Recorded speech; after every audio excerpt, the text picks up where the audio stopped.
Muito bem, boa noite a vocês. Estamos aqui nossa segunda sabatina, promovida aí pela Confraria Sete Sapiência e pela Unijuc, com os candidatos católicos, né, aqui da região de Goiânia, região metropolitana, né. Hoje estamos aqui com a vereadora Gabriela Rodarte, candidata a deputada federal, e hoje estamos aqui com a Marisete. Marisete, sempre nesse início, eu falo um pouco sobre a confraria, para quem ainda não conhece, você fala um pouco sobre a Unijuc, e aí depois a gente começa com a candidata, tá bom? Perfeito. Bom, a confraria é um grupo de leigos, tá, que já está aí há 7 anos, e tem como proposta um apostolado que é voltado para oração, estudo e a vida fraterna. Então, nós queremos ser um braço de apoio para a igreja local, para que as pessoas conheçam mais a fé católica e vivenciem ela de uma forma mais concreta. Basicamente é isso, tá? Queria que você falasse um pouco da Unijuc. Uhum. A União, eu sou a Marisete Pires, faço parte da União dos Juristas Católicos de Goiás.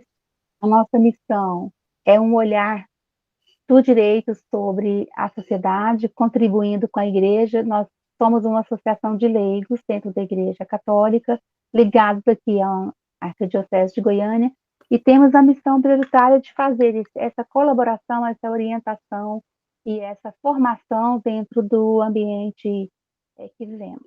Essa é a principal função nossa. Muito bem. Futura deputada, atual vereadora, seja muito bem-vinda, obrigado aí pelo seu aceite, tá? A gente sabe dessa correria de reta final de campanha e a gente agradece aí por nos dar essa oportunidade, né? Eu queria que você começasse falando sobre a sua caminhada de fé e atuação na igreja, para depois a gente passar para a parte da política propriamente dita. Perfeito, prazer imenso estar aqui, muito obrigado pelo convite, e que Deus nos conduza nessa entrevista agora, né, que possamos ser morada do Espírito Santo, e que vocês possam conhecer um pouco da minha história, e apesar, eu tenho hoje 26 anos, e parece que eu sou muito mais velha, por tanta coisa que eu já vivi, né, eu lembro da minha vida a partir dos 13 anos, porque a partir dos 13 anos que eu saí um pouco de casa, né? Eu comecei a treinar Muay Thai, Jiu-Jitsu, Muay Thai e outras lutas a partir dessa idade. Então, eu comecei a sair um pouco de casa e comecei a conhecer a vida real, digamos assim. A minha conversão, ela foi muito tranquila, digamos assim, porque todo coração que se inclina para buscar a verdade se converte ao catolicismo, porque a verdade está na Santa Igreja Católica. Toda a família por parte da minha mãe são todos evangélicos e a família por parte do meu pai são todos católicos. Então, na minha infância, eu fazia catequese e já adianto que a minha catequese foi muito fraca, muito ruim, que não consegui sanar todas as minhas dúvidas, né? E futuramente acusações a respeito da Igreja Católica. Então, na minha infância, eu me batizei aos 7 anos de idade, fiz catequese, só que na minha juventude, estudava já no ensino médio, toda a minha influência de amizades eram protestantes. Então, o homem geralmente é fruto do meio, só não é quando está vivendo uma vida sobrenatural, porque os santos também viveram no meio da mediocridade, né, da média humana. E eu tive um relacionamento também aos meus 18 anos, que durou 2 anos e 7 meses, e esse relacionamento abriu muito as portas para a minha busca da verdade, porque o meu namorado, antigamente, o meu ex-namorado, ele era protestante, filho de pastores. E a vida que nós vivíamos não era uma busca da reta justiça, da castidade, do sacrifício, da penitência, do jejum. Então, eu olhava para aquilo com tantas dores, né? E falava, por que que isso acontece, sendo que eu estou vivendo sob a ordem da moral cristã? E a partir disso, quando eu tinha mais ou menos os 21 anos de idade, que eu comecei a namorar dos 18, 19, 20, 21, 2 anos e 7 meses, mais ou menos 21 anos, eu comecei a questionar mais profundamente as questões inerentes à vida, né? Por que aqui na igreja protestante aceita-se o anticoncepcional? Por que muitas pastoras usam o DIU, métodos conceptivos? Por que a relativização da vida pode ser pautada em um debate? Por que tem que... Então, essas perguntas começaram a inundar o meu coração de fato, e eu comecei a buscar isso. Então, para os 21, para os 22, foi a minha conversão ao catolicismo, porque eu entendi que lá estava a verdade. Em defesa da vida, da castidade, dos sacramentos, da confissão. Nesse tempo também eu já entendia a guerra política. Eu já militava pelo presidente Bolsonaro na época, Bolsonaro 2018, tudo aquilo. Só que eu não entendia a guerra espiritual, porque por que a política está tão desordenada? O que está... Quais são as raízes dessa tragédia que nós estamos vivendo nos nossos tempos atuais? Consequentemente, reflexo na política. Então, eu conheci, né, louvado seja o padre Paulo Ricardo, e daí só bênção. Então, eu conheci a doutrina social, o magistério da igreja, o sacramento da confissão, o sacramento matrimonial. Então, era católica. Só que, sabe aquela católica que não entendia que faltar a missa de domingo era pecado mortal, pecado grave? E eu trabalhava nessa época de domingo a domingo. Na época, a minha patroa era adventista, então não trabalhávamos no sábado, trabalhávamos nos domingos. E eu pensava, tenho que trabalhar, tudo bem, não vou à missa, eu preciso, sou obrigada a trabalhar no domingo. E para os 21, para os 22, eu era católica de IBGE, né, porque não vivia os sacramentos, e ainda tinha muitos vícios, vicissitudes, né, internas, que precisavam ser libertas através da verdadeira revelação de que aquilo era pecado, raízes do protestantismo que ainda estava no meu coração, muita resistência à Nossa Senhora, muita resistência à veneração de Nossa Senhora, e já com 21 anos, para os 22, já sendo católica, já tinha muita resistência à Nossa Senhora. E foi a partir de muita oração e leitura que eu fui, aos poucos, entendendo e quebrando todos esses preconceitos no meu coração. Só que, para os 22, para os 23, eu já estava indo muito bem na igreja, eu já ia de domingo a domingo, só que a vida intelectual, principalmente para defender a nossa fé, nos exige muito, e eu ainda precisava trabalhar muito, então só não trabalhava os domingos. E eu comecei a ter um comércio com a minha irmã, no mesmo segmento que é salão de beleza, então eu ficava muito focada no salão de beleza, e o pouco que eu tinha eu dava para Deus, fugindo da palavra, né? Buscar primeiramente o reino de Deus, justiça, e as demais coisas serão acrescentadas. E nesse meio tempo também veio a pandemia, que aí onde no final de 2020 eu abri um comércio, e final de 2019 eu abri um salão com a minha irmã, em 2020 veio a pandemia. E foi nesse momento de pandemia que, de fato, eu entendi que Deus exige de nós tudo, e não o mínimo só. Tudo. Você faz o mínimo, mas o seu coração tem que estar voltado 100% para Deus. Sim. Só que na pandemia, eu me meti na política. Eu comecei a falar do governador, contra as restrições, brigava muito feio com aquilo, era um ativismo muito forte. E no final desse ano eu virei vereadora. A vereadora mais jovem, com a campanha mais barata da história dos eleitos, e católica, antes de ser política. Mas, veja bem, uma recém-convertida ao catolicismo, de fato, das vias de fato, entendendo já agora a agenda progressista, entendendo já agora todas as revoluções sexuais, de toda a agenda progressista que quer destruir nossa família, etc.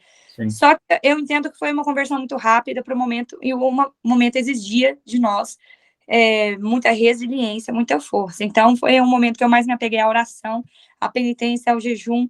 E foi um ano também muito difícil de provações, né? De perseguições, injúria, calúnia, difamação, que eu falei, oh, meu Deus do céu! Mas aí eu entendi a verdadeira guerra espiritual que estava sobre a política e sobre nós. Só um ponto sobre isso que você falou, beleza? Você expôs para a gente a sua caminhada pessoal, né? Mas assim, a sua participação ativa na igreja, você participa de algum grupo, de alguma pastoral, de Eu, alguma coisa? sim, quando eu casei em 2021, estamos em 22? Isso. 22. Eu casei em maio de 2021. Faz 1 ano e 5 meses que eu sou casada. Quando eu estudava o Padre Paulo Ricardo, eu comecei a entender o que era o sacrifício da missa, lá mais antigamente. Uhum. E eu já entendia que a hóstia não podia ser entregue na minha mão. Que Padre Pio revelou, né, disse que o Satanás trabalhou por muito tempo para que a mulher usasse calça e fosse aceita na igreja. E aí essas coisas ficaram me chocando, né, porque isso era tão normal. E eu fui, depois que eu me casei, o Israel vinha de uma capela lá em Brasília, do rito tradicional, do Padre Sérgio. E aqui em Goiânia, ele me levou, e foi por causa do meu marido que eu conheci a Capela São José, hoje do Padre Braulio, e eu frequento lá. Mas graças a Deus, sou católica, então toda a igreja nos atende, né? Sim. Não, bacana. Bom, Marisete, você pode puxar o próximo tópico. puxo. Obrigada por seu testemunho de vida, muito interessante. Eu já percebi que o Padre Paulo Ricardo é uma referência na sua vida, eu diria referência religiosa e muito boa, mas eu gostaria de saber de você qual é a sua referência política. Quem é o seu referencial para a sua atuação política? Bom, hoje eu olho para o outro, ou para mim, e sempre digo que o homem não é bom juiz de si mesmo. Quem foi o responsável por entrar na política foi o presidente Bolsonaro. Com certeza, e veio com uma ascensão, né, por conta do trabalho cultural do professor Olavo de Carvalho.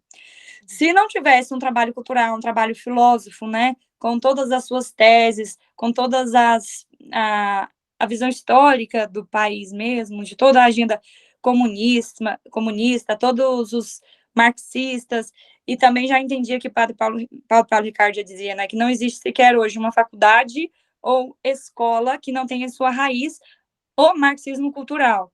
E eu vi o professor Olavo de Carvalho denunciando muito isso, porque por conta da sua história, né, ele viveu sendo comunista a maior parte da sua vida, então ele estudava a fundo, né, o comunismo, depois converteu e virou ferramente anticomunista. E foi através do Olavo de Carvalho que teve uma ascensão do conservadorismo no país, então a eleição do presidente. Então o presidente Bolsonaro, ele sempre foi uma referência de político, apesar dos seus erros, apesar das suas fraquezas, apesar dos seus defeitos, até porque ele não é santo, né? O presidente é um reflexo da sociedade. O presidente hoje, Bolsonaro, ele é a média do cidadão brasileiro. E por isso que o cidadão brasileiro se sente tão representado pelo presidente Bolsonaro. E como católica, a minha referência política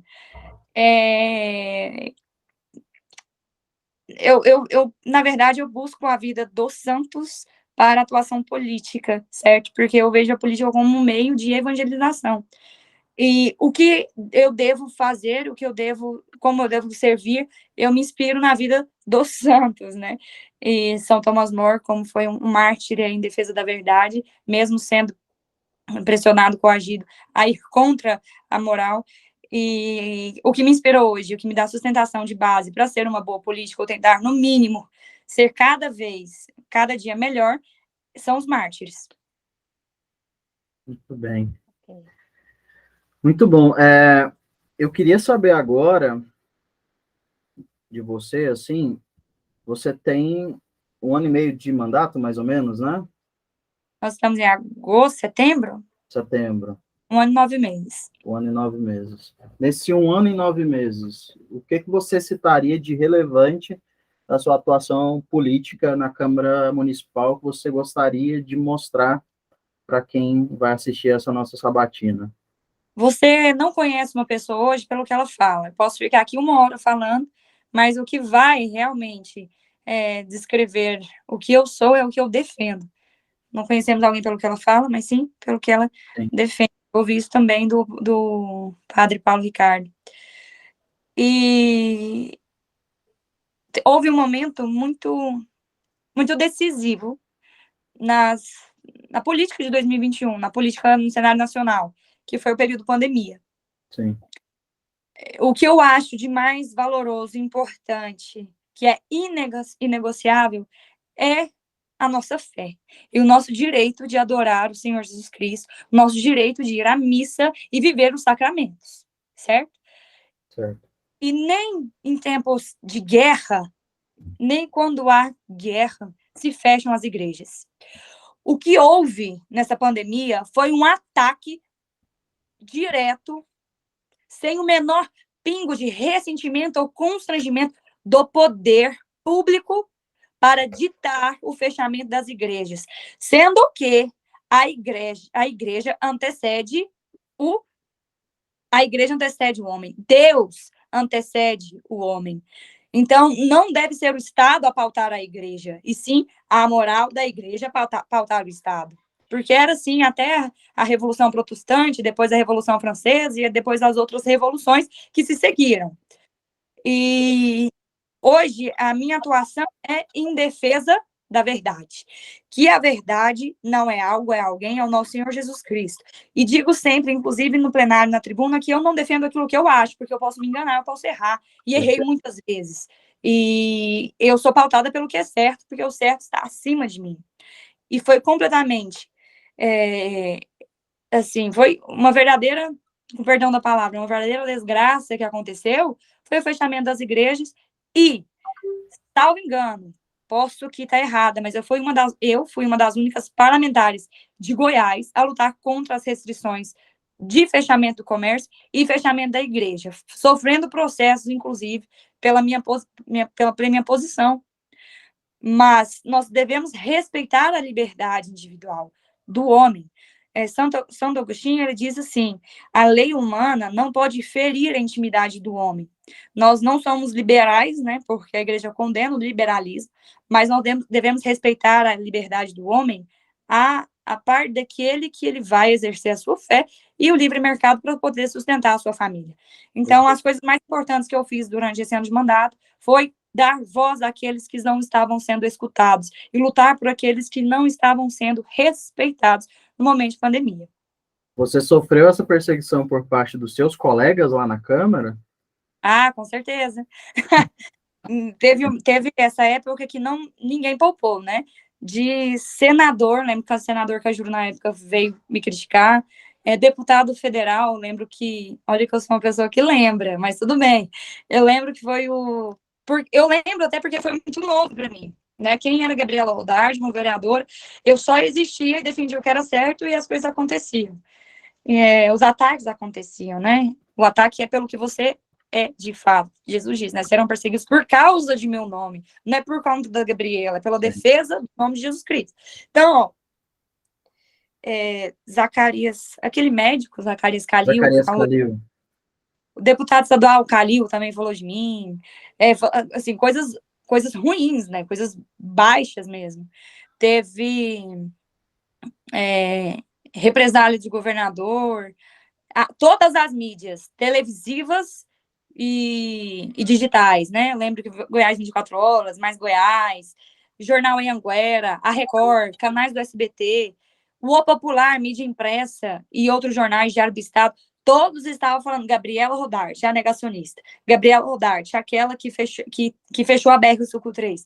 Gabriela Rodarte, sei lá o quê. Então me colocaram como se fosse uma terrorista, na verdade, né? E foi um trabalho de muito, muito tempo para desconstruir aquilo que eles fizeram, como uma pessoa fanática que estava negando o óbvio, negando a ciência, sendo que, na verdade, quem são os próprios negacionistas são toda essa militância aí progressista que confiou muito mais em vacinas do que na própria verdade dita por médicos que estavam na linha de frente do combate à Covid-19. Então, nós vivemos um tempo que as pessoas acreditam mais no cargo da autoridade do que o cargo da verdade. Não importa se é verdade, importa é quem está falando. Se é uma pessoa especialista, o que eu de 2021 foi, esses disseram, tem a dó, né? Censuraram o prêmio Nobel, Didier Raoult, na época, que ganhou vários prêmios, o inventor da vacina do gene, de um genoma. RNA mensageiro. RNA mensageiro. Gente, ele que criou, e ele falava, olha, não pode ser dessa forma.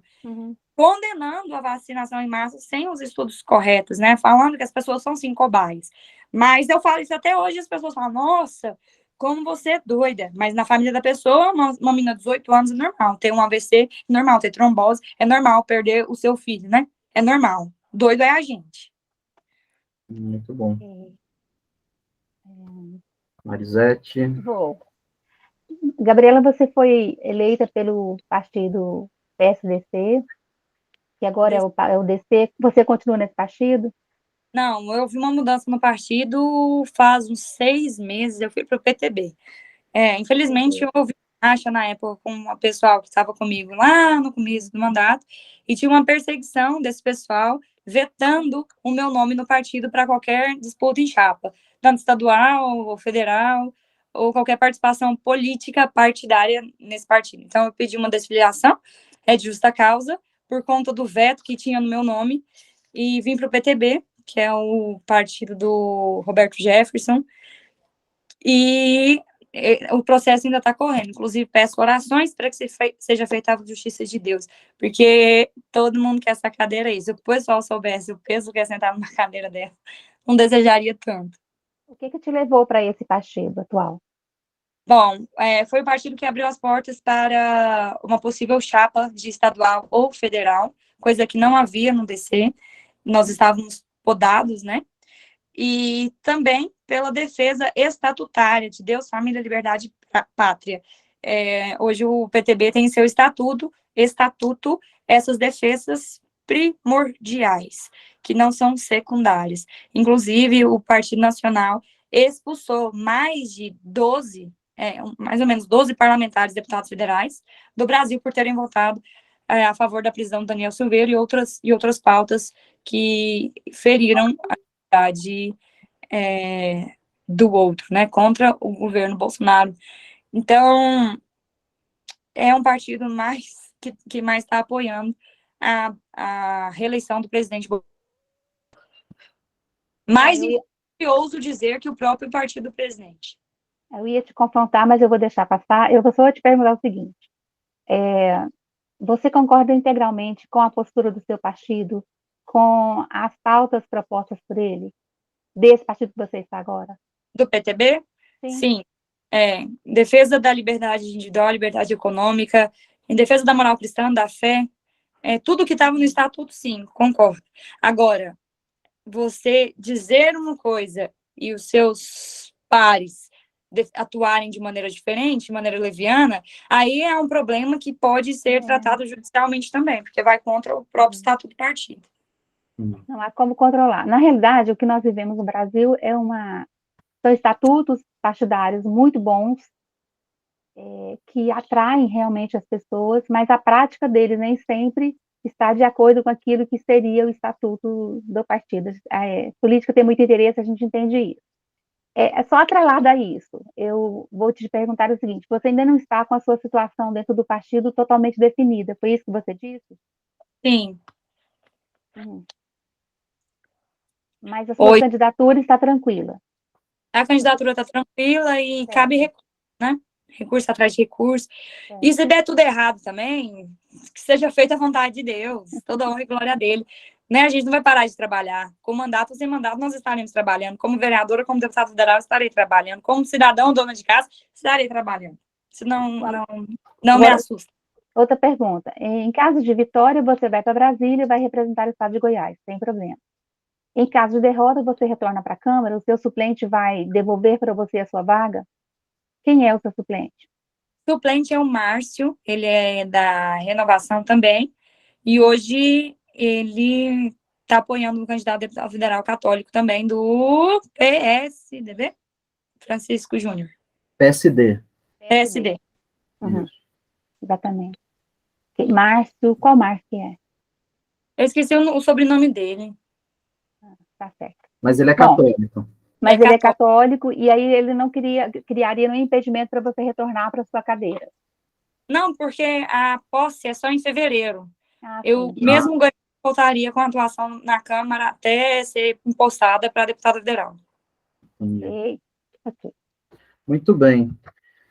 Vereadora, se Deus quiser, futura deputada. Se Deus quiser, eu vou votar. Se tem candidato a favor 1414, Gabriela Rodarte. Eu vou te perguntar uma coisa. Dentro das suas propostas, onde que a gente consegue identificar elementos concretos daquilo que você citou, né, a doutrina social da igreja? Você pode apontar algumas, assim, que a gente possa Sim, identificar? eu falo, né? Não eu falo. A palavra de Deus diz que a fé sem obra é morta. Então, eu posso lutar em defesa da moral cristã, em defesa da fé, em defesa da vida desde a concepção, em defesa da liberdade econômica, mas qual é a estrutura que eu vou trazer de retorno? Então, nós queremos criar um centro de referência em pediatria para acolher as crianças, desde a primeira infância, desde o seu nascimento, e dar estrutura também para os pais, atendimento psiquiátrico, psicológico, para dar o mínimo para uma família que está passando por alguma dificuldade financeira ou estrutural.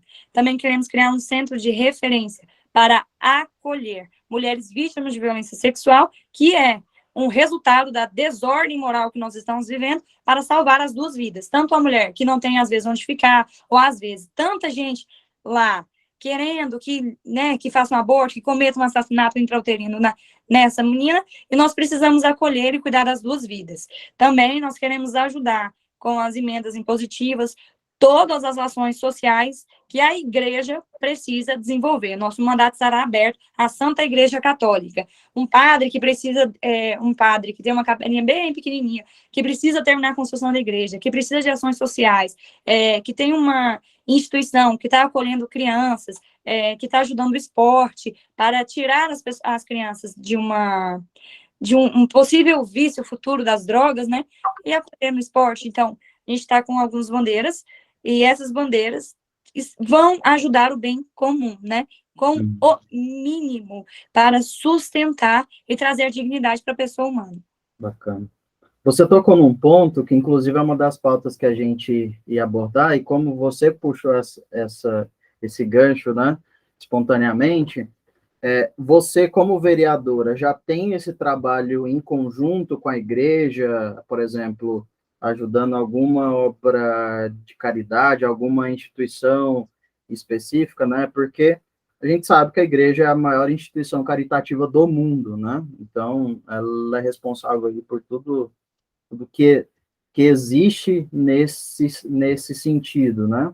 E aqui em Goiânia, você já desenvolve um trabalho dessa natureza, em parceria com essas instituições? Comenta um pouco sobre isso, por gentileza.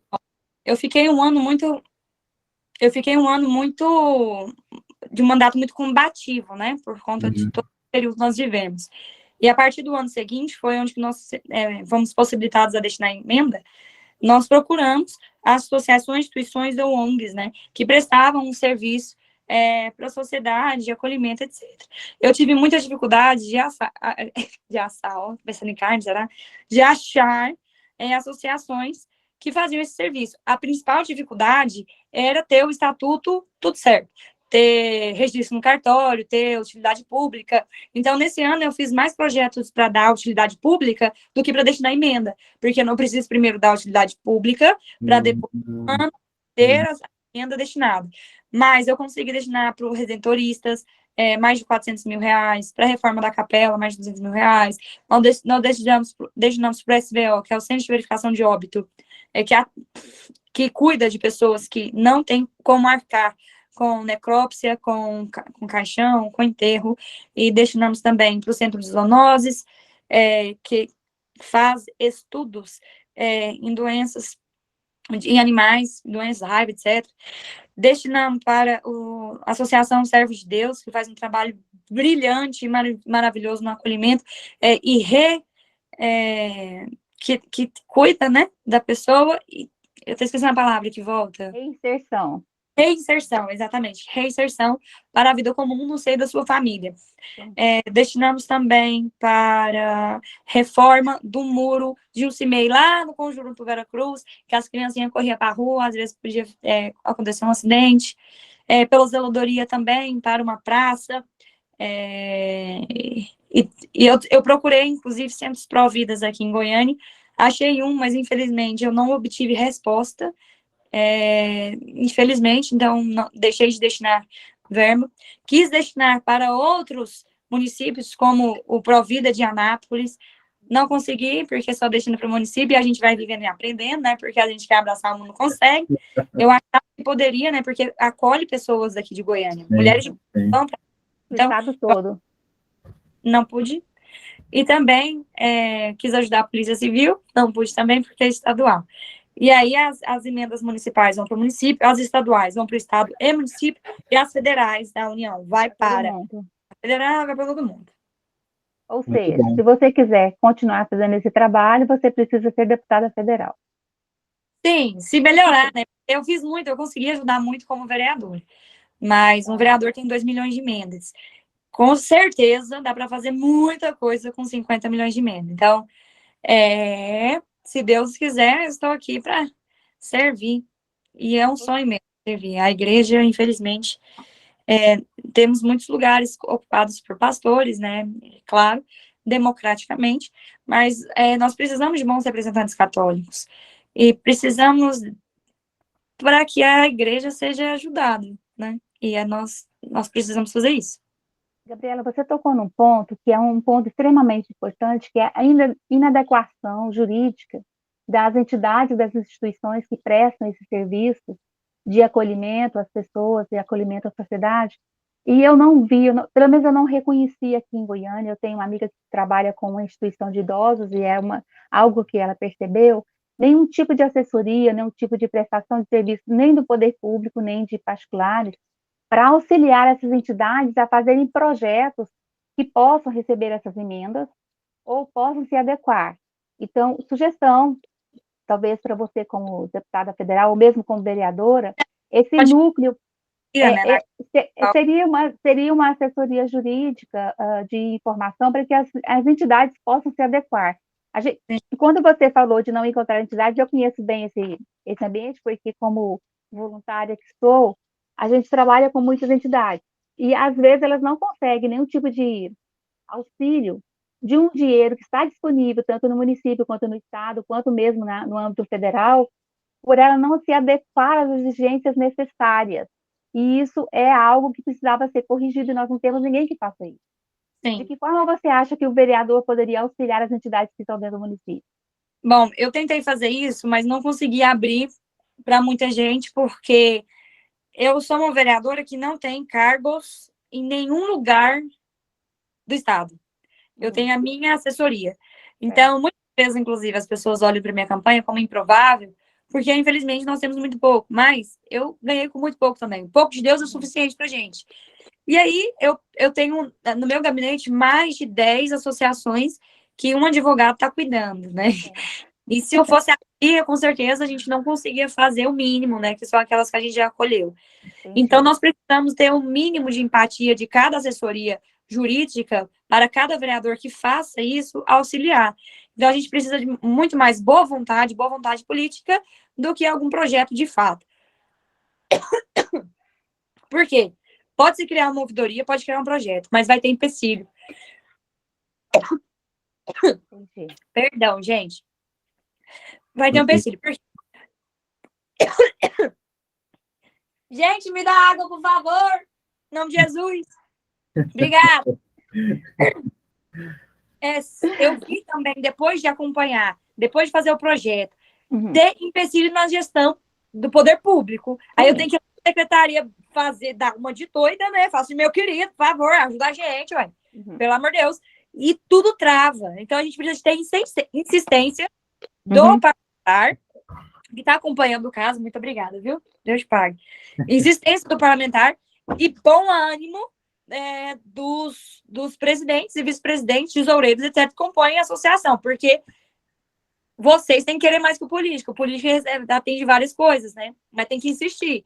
E eu como cabeleireira, eu como atleta, eu como política, digo, as pessoas chatas têm primeiro lugar na fila.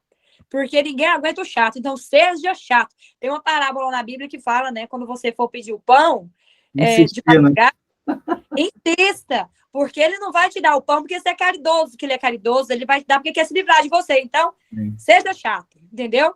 Vá, cobre, insista, e eu vou fazer, inclusive, conteúdo falando disso para as pessoas publicarem, né, etc. Mas aqueles que são insistentes conseguem. Então, a gente precisa ter insistência.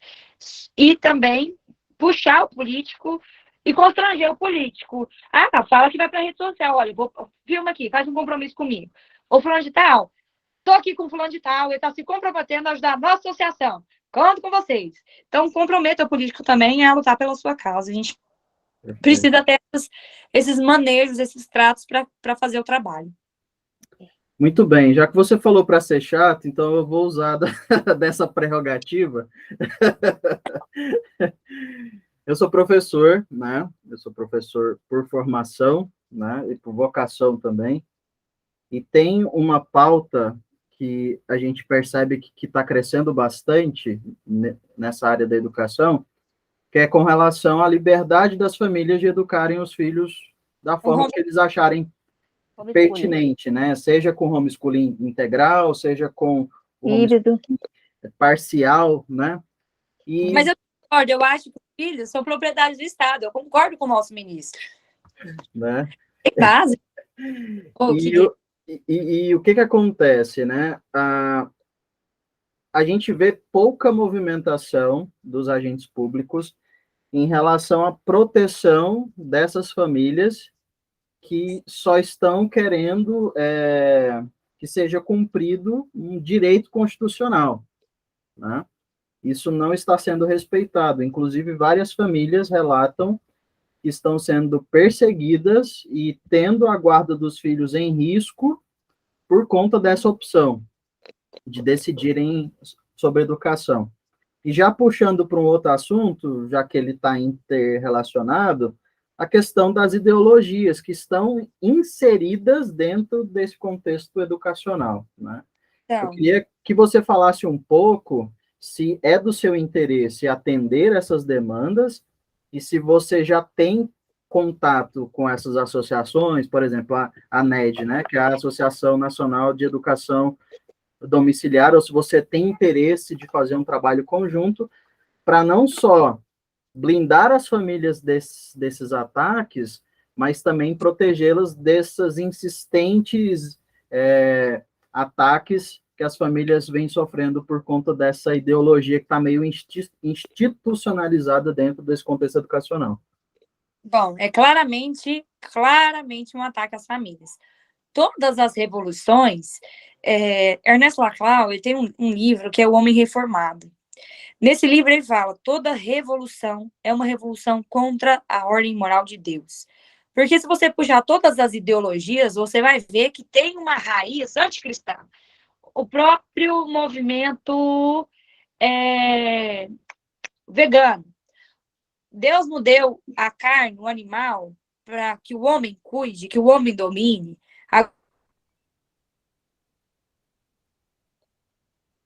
Sua conexão está cortando. Você está ouvindo ela, Marisete? Não, nada, silêncio total. Cortou, né? Cortou, felizmente. Na hora que ficou interessante, faz parte. Uhum. Ela consegue retornar. Cortou. Voltou. Bem-vinda. Voltou. Foi meu quadro e eu acho aqui. Dominar. São coisas que eu não posso. Pode não.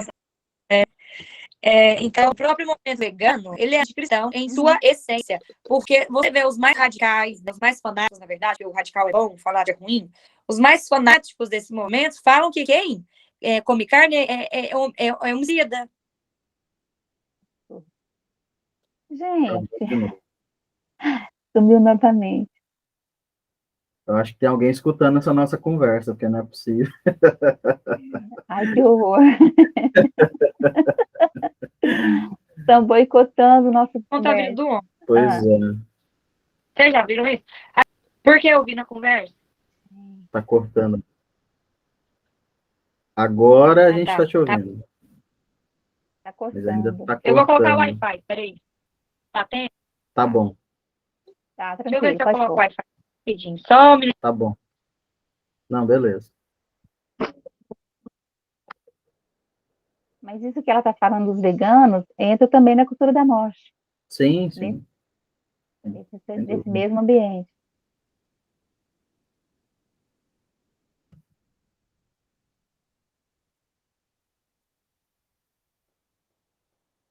Vocês da Uniju, que a gente da confraria sabe muito bem dos interesses dessa galera, né? Nem me fale, porque faz parte do nosso cotidiano estudar isso e combater, é muito complicado. É. E eles Eu, estão inseridos em todo lugar, né? Isso que é pior. eu lembro da briga que a gente comprou com aquela artista lá. Lembra das imagens de Nossa Senhora? Não, fala nada não. Aquilo ainda não desceu na nossa garganta aquela Pois é, situação, que aquilo ali absurdo, gente. Na realidade, a gente tem levado muitos nocautes judiciais, isso é muito ruim, sim, porque o entendimento dos jogadores não é o entendimento que a Constituição diz, infelizmente. perfeito. E a gente tem tido surpresa, assim, até com gente que se diz católica. Quando você vê o julgado, você fala assim, opa, peraí, mas julgou como, né? Da convicção dele, porque não é da convicção da lei. É muito, muito complicado. E a gente Oremos. Acho que tá certo agora. Voltou, querida. Volta. agora, Certo? agora ok. Graças a Deus, vamos lá. Então, os veganos, tem a agenda feminista, tem a agenda LGBTQIA+. Dentro do feminismo tem o feminismo negro, dentro do feminismo tem o feminismo negro vegano, tem o feminismo vegano. São tantas agendas e revoluções que o fim disso é um ataque à família, um ataque à vida desde a sua concepção, porque é o seguinte, temos o capitalismo e a igreja também tem as suas críticas ao capitalismo, né? Porque às vezes foge à caridade cristã, o liberalismo, comunismo, nazismo, fascismo, e tem muitos ismos, né? Muitas ideologias. Sim. E todas as ideologias revolucionárias. Quando você vê, eu vou entrar lá na pauta do homeschooling, tá? Não, Quando tranquilo. tem um ataque à família, tem até uma figura representativa, que representa, é uma família preto e branco, já viu? Que tem um guarda-chuva e um bando de ideologias. É aquilo ali, representa muito bem, porque tudo vai ser um ataque à família. Por quê? Se nós temos uma família ordenada, uma família que busca a caridade cristã, que tem Cristo como centro, vai ser muito mais difícil essa família aceitar uma ditadura. Vai ser muito mais difícil eles serem reféns de totalitarismo. E também desapegado às coisas materiais, que é contra o consumismo excessivo, que faz parte da nova ordem mundial, que faz parte da agenda progressista, né? E aí, tudo se volta contra a família. Vamos lá. Tem o globalismo, certo? O globalismo que financia a direita, que financia a esquerda, que financia todos os braços de todo mundo. Se você for ver, tem até aquele livro do Roger Scruton, Como Ser o Conservador?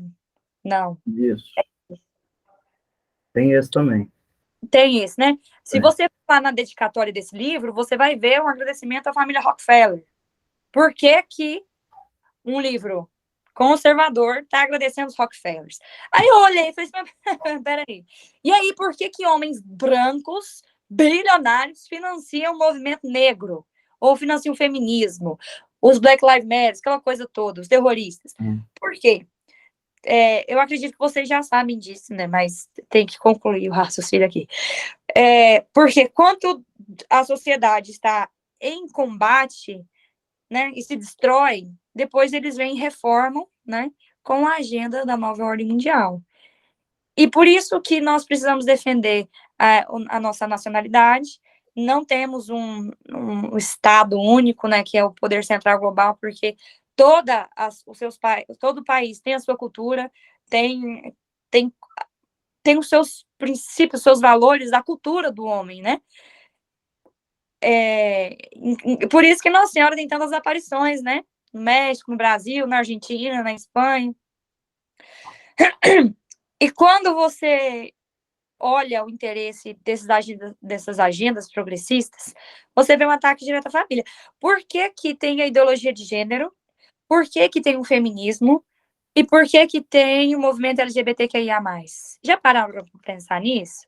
Por que que qual é o interesse de que o gay fique cada vez mais gay e fique cada vez mais perdido na sua própria libertinagem ou liberdade, e não só o gay, porque que a mulher ou o homem está cada vez mais perdido no adultério e a mulher está cada vez mais perdida na sua própria libertinagem.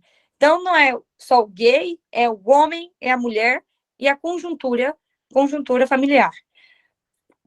Quando você para pensar por que tem esse ataque tão forte, você volta para a pauta econômica do valor econômico. Uma família numerosa não é consumista, porque eles precisam poupar para cuidar de todos os filhos. Não tem grandes gastos em fast foods, porque eles precisam comprar o quilo do arroz, que já está caro demais, para sustentar a família inteira. Um homem que é homossexual, ele não tem que alimentar uma criança, ele não tem uma família, certo? Só o seu namorado, certo? Então, ele pode ir no shopping gastar horrores, porque ele não vai gastar com ninguém, não tem que poupar. E uma família que está rompida tem, sim, os seus consumos cada vez mais acelerados. Por quê? Busca o prazer a todo custo. Então, um alimento diferente não está se satisfazendo, aí vai e gasta uma coisa mais cara, e entra para os vícios, e é a porta dos vícios, etc. E eu estava refletindo muito sobre isso muito tempo, porque às vezes a gente acha porque quer destruir nossa família, quer destruir nossa moral. Mas por quê? Porque tem um valor econômico muito forte, que é dos metas capitalistas, de uma agenda global, que quer tirar o valor da família para que a família estruturada não possa ser refém de um regime totalitário e também que todo a sua produção volte para o mercado. Então, por isso que nós vivemos um ataque tão grande ao homeschooling. Porque aqueles que são adeptos ao homeschooling, geralmente têm mais de 2, 3, 4, 5 filhos, 6 filhos. E ali eles são ensinados no alicerce da caridade, da virtude e principalmente da doutrina da igreja, porque a maioria deles são católicos ou, mesmo que evangélicos, ensinam a moral cristã para os seus filhos. Tem a escolinha dominical, etc., inclusive que é uma porta que se abre para os infiltrados, né, tomarem conta das crianças. E eu, como vereadora, protocolizei um projeto que regulamenta o homeschooling, mas esse projeto ele foi um parto, digamos assim, porque ele foi muito emendado, teve que escutar muitas pessoas, porque é um assunto muito delicado, é um projeto de lei, se passar de qualquer jeito, não vai ser de comum acordo a todos. Então, nós procuramos muitas pessoas, muitas associações, muitos pais de família, para tratar esse projeto. Ele ainda está na CCJ pela aprovação e vai ser pautado. Mas temo eu que mesmo seja aprovado e sancionado pelo prefeito, nós temos o STF intervindo em todas as coisas. Teve uma cidade, acredito que o Rio Grande do Sul, que teve a aprovação do homeschooling, mas teve a interferência do Supremo e foi derrubado. Então, para que serve um vereador? Por que eu faço um projeto, discuto um projeto, aprovo primeiro na comissão, segunda votação, faço um trabalho para aprovar na prefeitura, sanciono o projeto e vem um bendito togado lá, interfere com uma canetada e derruba o nosso projeto de 2 anos de trabalho. Então, assim, o buraco é muito mais embaixo, é a ponta do iceberg. Nós precisamos agora fazer uma base conservadora de fato, eleger deputados comprometidos em defesa da família e que não sejam castrados pelo politicamente correto. Porque o que eu vejo de parlamentar que diz que é cristão e fala que nós precisamos de diálogo, eu não dialogo com um abortista, eu não dialogo com um comunista. Para mim, eles são autoexcomungados. Tem que defender a verdade a todo custo, que seja com a sua vida. Tem uma frase, acho que é Santo Antão, será que é Santo Ambrósio? Ele diz, né, que se por acaso vier uma blasfêmia contra Deus na rua, vá, incrépa, uma bofetada na cara, e se te matarem por causa disso, feliz é a tua sorte, porque você morreu combatendo a heresia, combatendo o escárnio da fé. E nós precisamos de pessoas que estejam voltadas para isso, que deem a sua própria vida em defesa da verdade. Nós somos chamados ao martírio mesmo. E quem dera, né, se fôssemos martirizados. Quem dera se fôssemos morrer como mártires. Nós nem somos dignos disso. Mas, primeiro, precisamos de pessoas. Se a nossa política hoje está ruim, é porque é um reflexo da sociedade. Se a sociedade não vai bem, é porque a nossa igreja não vai bem. E se a igreja não vai bem, porque as nossas famílias estão destruídas. E nós, a partir de nós, precisamos reconstruir esses pilares, os pilares da nossa civilização ocidental. Nós precisamos reconstruir isso, mas é um trabalho de décadas, é um trabalho de gerações. E precisa ter muito fôlego, né, e bom ânimo para continuar esse trabalho. Porque, como diz também a doutrina social, e para que serve a doutrina social da igreja, se não para a salvação do homem, se não para que ele alcance a sua conversão e a conversão do seu meio. Então, muito mais do que política, uma vereadora ou uma deputada federal, é com o nosso trabalho alcançar vidas e que essas vidas possam ser levadas ao céu. Muito bem. Marisete?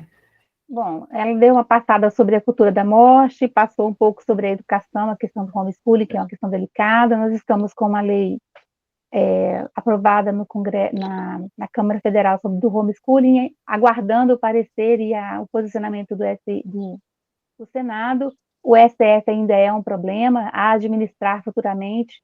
Ok. O que eu queria te perguntar ainda nesse preâmbulo, que você falou um pouquinho também sobre as minorias, que você citou os negros, os homossexuais, enfim. Nós estamos vivendo uma sociedade hoje dividida em minorias, várias minorias, e aqui em Goiás não é diferente, na Câmara que você trabalha, a Câmara Municipal também não é diferente. A respeito das minorias, qual é o seu posicionamento sobre esse papel tão político das minorias? Porque elas se tornaram muito rápidas nas ações, elas são violentas, inclusive, e elas acabam gerando uma separação da sociedade, fatiou a sociedade em minorias. De que forma você pretende trabalhar isso chegando na Câmara Federal? Bom, eu vou pincelar alguns problemas aqui. Temos a Ayn Rand, acho que era uma filósofa liberal, ela falava que a menor minoria é um indivíduo. E há de concordar, né? Porque a minoria é o próprio indivíduo. E todas essas são as minorias que fazem barulho, né? O Olavo de Carvalho falava isso. Uma minoria bem organizada controla uma maioria desorganizada. O problema deles serem minorias é que eles têm financiamento, estrutura e a cultura do lado deles. Sim. E eles fazem muito barulho, eles aparecem mais. Eu era uma dessas pessoas que não estava... Eu me preocupava com a política nacional, mas me preocupava com a eleição do presidente, mas não entendia as questões culturais. E eu achava que... você sabe o problema, mas não sabe a raiz do problema. Não adianta você sanar a consequência do problema, mas nós temos que ir na raiz desse problema.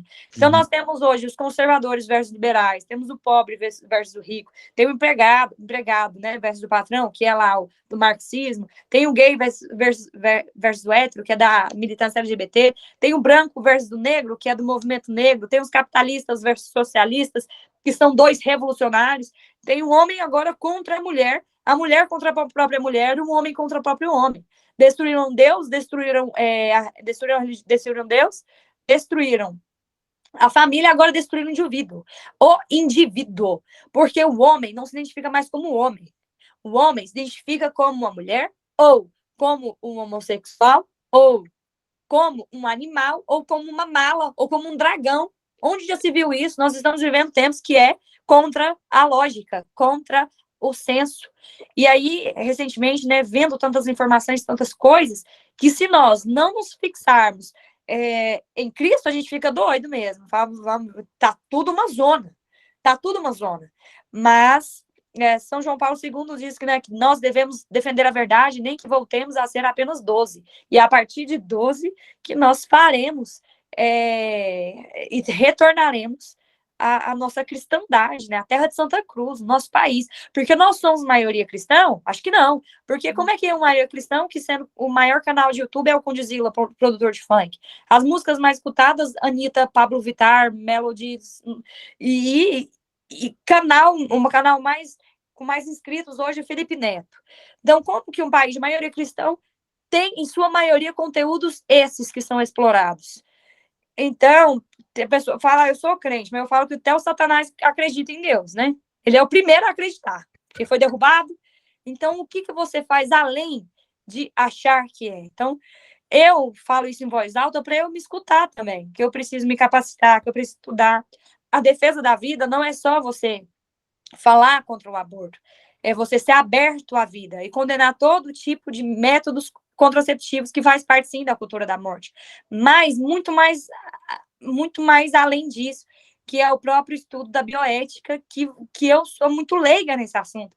Então, se eu quiser defender isso, eu tenho que estudar muito isso. Porque nós estamos dentro de uma batalha espiritual. E a palavra tem poder, porque o verbo se fez carne e habitou entre nós. E a guerra também é de dialética. E a partir das minorias, eles querem pautar o comportamento. Primeiro eles mudam como você pensa, depois mudam o que você fala, e depois mudam o seu comportamento. E a partir de um comportamento, você acha que é normal e relativiza tudo, até a própria verdade. Porque hoje você conversa com acadêmicos de direito e você pergunta, a primeira coisa, você acha que a verdade é relativa? Eles sim, tem pontos de vista diferentes. Então você não tem nem como conversar com uma pessoa que acha que a verdade é relativa, sendo que a verdade é uma só. Então, o problema é muito sério. E eu não tenho formação, não tenho formação nenhuma, e um pouco de orgulho mesmo, soberba mesmo, porque quando eu entrava na faculdade, eu falava, não é possível que eu vou ter que conviver com essas pessoas que pensam assim. Aí eu não fiz o curso. Então, é uma coisa que, se eu tivesse a cabeça de hoje, eu seria resistência lá e tal, eu sou resistência, né? Me formaria em gestão empresarial, gestão comercial, gestão pública. Só que por conta do meu orgulho na época, eu pensei, eu não vou me misturar com esse tipo de gente, que eu vou ficar retardada, pensava. Uhum. E talvez com a cabeça que eu tenho hoje, né? Tudo é do seu tempo, né, Marisete? Porque talvez realmente, se eu ficasse lá, eu ficaria com a cabeça dos meninos de lá. E aí, as minorias, elas estão pautando porque elas são organizadas, porque elas são organizadas, porque elas têm financiamento. Se você fizer agora um grupo feminista e se cadastrar lá com a Fêmen, por exemplo, você recebe financiamento. Agora vai abrir uma instituição aí, uma associação que serve a Jesus. Quem vai te ajudar? Você tem que pedir, pelo amor de Deus, a caridade dos outros para te ajudar, não é isso? Então, na Câmara Municipal de Goiânia, existe, sim, a força da militância. Por quê? Tem a minoria e tem os que não fazem nada. Certo? Então, nós pecamos pela omissão. Teve um projeto, por exemplo, do vereador Mauro Rubem Petista, que quer dar cotas para transexuais. Eu realmente não conheço um transexual em Goiânia. Eu nunca vi. Talvez tenha, tem muitos, né? Mas deve ser minoria, não é? Não é uma minoria? Então, por que eles têm que abrir cotas para isso? Isso foge, né, até o regimento municipal, porque quer fazer política em cima disso. Mas quando eu falei, vamos acabar com o projeto aqui na primeira votação, não, eu não me envolvo com isso. E católico, cristão, pastor. Então, eles são pautados pelo politicamente correto, porque é uma militância muito organizada, que você abrir a sua boca hoje, você já é condenado, já é acusado de machista, homofóbico, fascista, etc. Isso é verdade. Mas não importa, estamos aqui para sermos caluniados mesmo. Vamos rezar a ladainha da humildade, que a gente aprende a ser humilde e aceitar isso tudo mesmo. Inclusive, eu estou denunciada por homofobia em Goiânia por conta de uma fala contra a propaganda Burger King na época, faz mais ou menos uns 9 meses isso, eu sei de cor, porque eu ouvi muitas vezes isso para ver onde que tinha homofobia nisso. A militância LGBT é maliciosa em sua essência. Ela não luta pela dignidade da pessoa humana. Eu não estou aqui falando dos homossexuais. Eu estou falando de uma militância que quer usar as pessoas como capital político. e a militância não luta pela dignidade da pessoa humana. Quem faz isso é a doutrina social da Santa Igreja Católica, homofóbica. Aonde? Nós não importa. Então, a gente tem um parlamentar que foi preso, meu Deus do céu. Nós temos jornalistas que estão presos ainda por omitir a sua opinião num governo de posição, de situação, na verdade, né? Não somos oposição. As pessoas que são conservadoras de direita, que estavam atuando, estavam falando a favor do governo. É a primeira vez na vida que eu vejo pessoas a favor do governo serem presas. Isso é ditadura. Então, é um trabalho muito árduo que nós precisamos fazer. E tem que combater com a própria vida, ser exemplo. São Francisco de Assis diz, né? Levar o evangelho a todo povo, mas, se preciso, use palavras. Então, é com que nós que façamos, né, o verdadeiro evangelho. Essas minorias, elas buscam privilégios, é fato. A gente viu aqui no Brasil as minorias buscando muitos privilégios, assim, ao longo do tempo, e tem aumentado. Isso realmente preocupa. E eu não sei se você já parou para pensar, se você tem uma opinião sobre isso, mas chegando na Câmara Federal, de que forma você pretende combater esses privilégios das minorias? Porque é privilégio. Quando você fatia aquele grupo pequeno e concede a ele o direito, a cota que era só para negros, e deveria ser uma cota social e não uma cota racial, porque estabelecer brancos e negros no Brasil é uma coisa tão hipócrita. Mas, por fim, qual seria a sua ideia, qual seria a sua atuação nesse sentido de diminuir ou minimizar ou evitar esse privilégio das minorias e igualar o direito a todos? Exato. Que é o que a Constituição prevê. Exato. Analisar e tudo retende que é bom, certo? Tem muitas pautas, mas eu não vou conseguir abraçar tudo eu próprio, porque senão eu não vou fazer nada. Uhum. Mas o que a gente vai encontrar? Tem o Sérgio Camargo, por exemplo, que ele foi presidente da FUNAI há muito tempo, agora é candidato a deputado federal, acredito que possa ganhar, e uma bandeira dele é acabar com cotas raciais. Então, o que a gente faz? E o que eu vi muita gente fazer, um faz um projeto e vai lá, outro e faz mais 10 igual. Pelo amor de Deus, por que os 10 não se juntam num projeto só? Assinam junto, vamos caminhar. Mas tem muita vaidade, muito ego ainda. A gente precisa lidar com a circunstância dos outros. Então, eu me comprometo a andar de mãos dadas àqueles que pegarem essas bandeiras, que já é promessa de campanha deles, e tá junto no trabalho cultural também, trazendo, o que a gente pode fazer? Traz, o Olavo falava muito isso, a gente tem que levar os jovens para estudar em outro lugar, tem que trazer o professor para os jovens. Então, imagina, um exemplo, né? Eu acho que vai ser difícil acontecer. Mas um exemplo, a gente trazer um Jordan Peterson da vida para uma palestra nacional aqui no Brasil e a gente dá recurso para jovens ir num lugar só, numa convenção, numa palestra com o Jordan Peterson. E lá ele fala sobre minorias. Dá para fazer. Com certeza dá para fazer. Porque na União a gente conhece o assessor especial da presidência, né? Que o assessor especial da presidência tem lá os seus relações exteriores, que faz contato. Já viu aquilo da 5 dedinhos? Você conhece fulano que vai chegar até o último? É impressionante. Eu já apertei, por exemplo, a mão do assessor do presidente, já apertou um presidente, já apertou da Rainha Elizabeth, por exemplo. Então, com 5 pessoas, a gente chega com qualquer pessoa do mundo, e contato não se tem, contato se cria. Então, a gente precisa estar numa atuação para trazer com articulação e fazer programas assim. Trazer por exemplo, a Zezé, que é a Provida, lá do Rio de Janeiro. Traz a Zezé aqui para o Goiás e ensina as mulheres a trabalharem na causa Provida. Como que faz? O que eu tenho que fazer? Então, ela vem e ensina. Então, acho que são esses centros de referência que nós temos que trabalhar. E os projetos de lei, eu não tenho nenhum projeto de lei em pauta. Tem um sim, na verdade, que é criminalizar a defesa do aborto. Assim, não é? Boa. Muito boa. Melhor a bandeira que você podia apresentar hoje. Porque é o seguinte, a gente tem a mulher que aborta, ela não pode ser condenada. Às vezes ela está num momento desgraçado da vida dela, que todo mundo fala para ela abortar e num desespero ela vai e comete isso e sofre a vida inteira as consequências disso. Quem tem que ser condenada é aquela mulher no sangue frio que fica lá sabendo de tudo e ainda fala aborta, aborta, aborta, e posta tudo como é que faz para abortar. De vez dessa mulher ser um braço de acolher, é um braço da morte. Então, isso, para mim, devia ser criminalizado, porque é uma apologia ao assassinato, não é não? E a pena é muito branda, né, Marisete? É. A pena para o aborto é incitação, muito branda, né? a incitação ao aborto é pequena. A gente precisava ter uma regulamentação um pouco mais severa, mais ou menos como fizeram com o crime de suicídio, por exemplo, incitação ao suicídio, né, que houve um agravamento da pena agora em 2019, foi algo extraordinário, assim, muito bom. E a questão do aborto é uma questão extremamente difícil de ser trabalhada, Gabriela.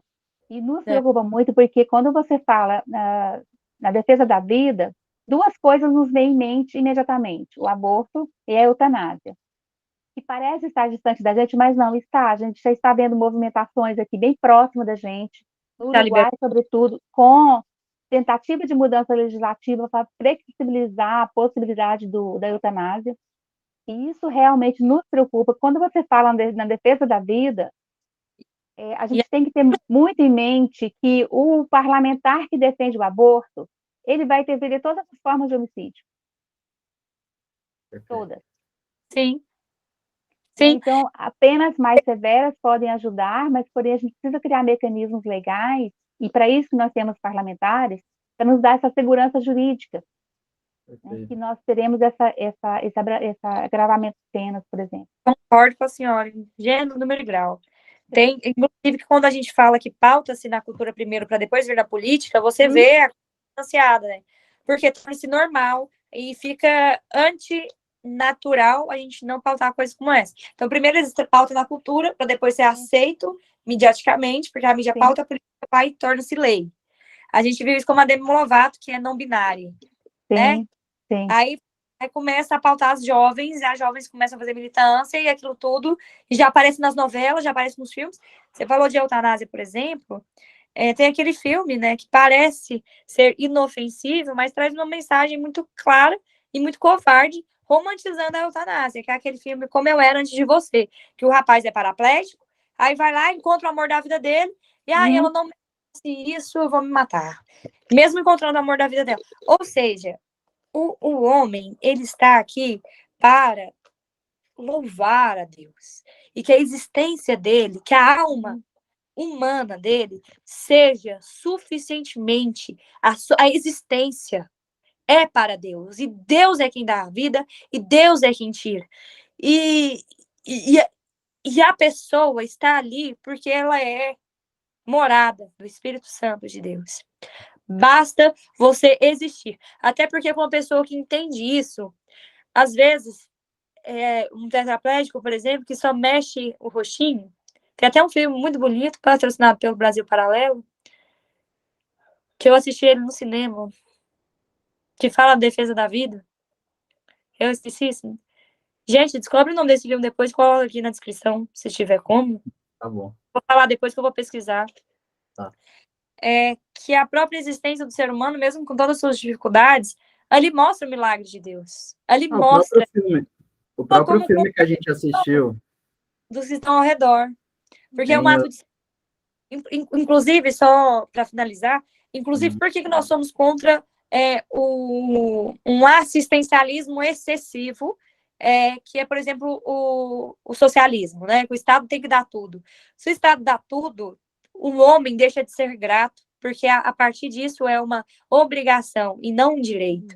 E também o próprio homem perde a sua responsabilidade, ele vira irresponsável, porque não atua com a caridade cristã para doar, ajudar e auxiliar o próximo. Por isso que tem que ser medido de uma forma equilibrada, né? O que eu ia falar, o filme do Padre Stu, ele mostra um pouco disso, né? E o Padre Stu também, chorei horrores.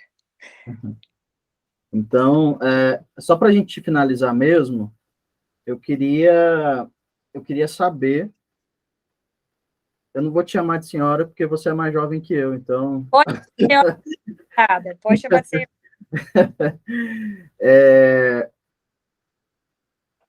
Como você pretende trabalhar com iniciativas como a nossa? Porque você sabe que, tanto do lado da Uniju, que a gente tem pessoas muito qualificadas para apoiarem todas essas pautas, né? Nós temos aí o nosso apostolado que já tem bastante tempo, já tem uma capilaridade extremamente razoável dentro desses meios, né? Educacional, eclesial, etc.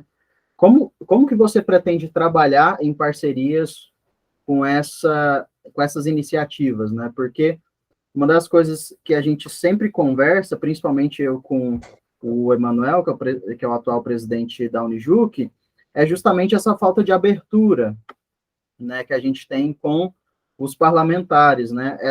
Essa falta de apoio, essa falta de unidade, né? Essa dificuldade de ter esse trabalho conjunto. Porque, como você bem falou, as minorias são extremamente organizadas, e nesse ponto nós católicos ainda deixamos muito a desejar, né? Esse trabalho conjunto, esse trabalho organizado, como que você pretende minimizar isso, né? Para a gente fechar aí o nosso bate-papo. Só um minutinho.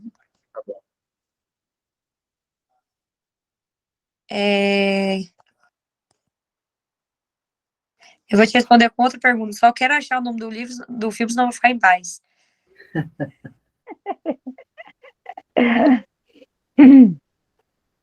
Life, Human Life. A vida sempre vale a pena. Não, Human Life. A vida humana. Pesquisei depois. Human Life. É maravilhoso o livro. Pois então, Gustavo, nem sempre o parlamentar ou o candidato ou o político tem que responder tudo. Nós estamos também abertos a sugestões, demandas. Eu gostaria de perguntar, como que eu, como parlamentar, posso ajudar você? Eu acho que essa tem que ser a pergunta. Bacana. Não, então, saber que você tem essa abertura para a gente já é bem importante, né, Marisete? Porque a gente Muito. sabe que é bem difícil. Se não se você se ligar, se você manda mensagem, liga. Se não ligar, vai lá e mete pela porta, porque o gabinete é público, entendeu? O Aristóteles, ele fala que a política é uma ferramenta para a felicidade do indivíduo. Eu entro na política e não uso essa ferramenta para trazer a felicidade do outro. Inclusive, como São Tomás de Aquino diz, né? Idem vel et denole. Amigos são aqueles que amam o mesmo, rejeitam o mesmo. Então, o meu trabalho político não serve para nada. Então, eu preciso estar à disposição, porque isso é o combustível do meu trabalho, para estarmos juntos, né? Com grupos de estudo, grupos de oração, grupos de intercessão, grupos culturais. E conte comigo para ser parceiro do seu projeto, não só como deputada federal, mas como vereadora também. E, né, se não como vereadora, como cidadã. Estou aqui para ajudar, colaborar, divulgar, usar todas as ferramentas que nós temos para promover aquilo que é bom e agradável. Muito bem. Muito bom. Marisete? Não, nessa área da abertura da parceria, para a gente é o que a gente queria escutar. A sua abertura. Foi só uma vez lá no gabinete. Pode voltar lá mais vezes, tá bom? Toda terça, quarta e quinta eu estarei lá. Volto. A gente saber que tem parceria, que tem essa abertura para nos acolher e para trabalhar conosco é muito importante, porque em algumas situações nós precisamos realmente do braço do Poder Legislativo. E, sobretudo, quando a gente tem um projeto de lei engavetado, que a gente precisa apresentar, que a gente precisa trabalhar para que ele seja aprovado, é extremamente importante saber que tem um parlamentar aberto para isso. Sim, senhora, estou aqui à disposição, para servir e para ser útil. Ok. Gustavo, não tem mais pergunta, porque no mais que a gente queria perguntar, ela foi falando no curso as respostas dela, ela fala bem, eu te falei, então estou tranquila. Ah, obrigada. Tava muito nervosa para essa live aqui. Falei, oh, meu Deus, mas eis-me aqui. Tranquila. A gente Vereadora, eu te agradeço. Né? Eu te agradeço aí pelo seu tempo, pela sua disponibilidade, né, pela sua coragem de expor tudo isso, né? Damos aí bons votos, né, que seja bem sucedida aí nesse pleito, né, e que, como você mesma disse, né, que a vontade de Deus ela seja cumprida, né? Amém. Então, conte aí com as nossas orações, com o nosso apoio, né, e espero que em outros momentos a gente esteja junto aí para desenvolver algum trabalho conjunto, né? Então, muito obrigado aí, dá um abraço na família, dá um abraço nos amigos, temos bastante em comum. Então, e te faço convite para ir lá conhecer o nosso apostolado, né? O Tá. Jonathan já tem o endereço, sabe onde fica, tudo direitinho. Se não tiver também, pode pegar o meu contato com ele, a gente vai mantendo aí a proximidade. Sim, senhor. Muito obrigada, viu? Deus lhes pague. E vamos aí que a nossa missão é grande, gente. Que Deus nos renove, nos dê força e caridade cristã sobre todas as coisas para servir aqueles que mais precisam, né? Nossa missão é servir a Ele, nas pessoas dos nossos irmãos. Chegando lá no céu, Deus vai perguntar, podendo fazer por que não o fez? Então, não podemos pecar por omissão. Muito obrigada, viu? Obrigado a você. Eu que agradeço. Muito Abraço. obrigada a vocês. Tchau, Tchau, tchau. gente. Tchau. Fiquem com Deus. Salve Maria.